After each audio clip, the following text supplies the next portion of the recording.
সকাল সকাল বাইরে থেকে বেড়ায় যাচ্ছি এখন দিঘির পার। দিঘিতে অনেক মাছ ছেড়েছে, তাই গরমের দিনে আমরা দিঘির পাড়তে বেশি আড্ডা মারি। অল্পখানিক ওয়েট করেন, দিঘির পাড়টা দেখতে পাবেন, এইখানেই হয়।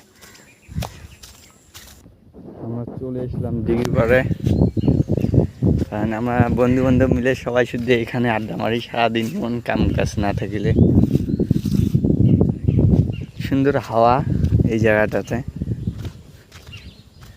তাই সবাই মিলে এখানে এই 1 ঘন্টা 1.5 ঘন্টার পিছর বহুত মানুষ হোক এখানে বসে থাকি। দিঘিটাতে অনেক মাছ ছেড়েছে,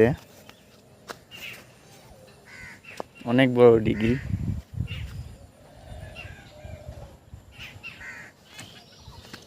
এই জায়গা এখন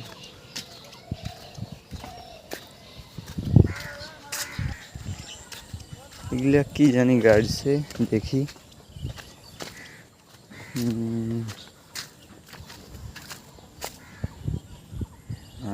মূলা শাক গাড়ছে, অত সমান হয় নাই।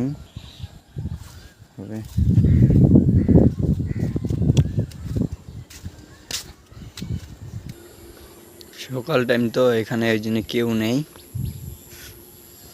এইদিকে আমার ইট ভেটা, গই বাজার এমবিএফ ইট ভেটা।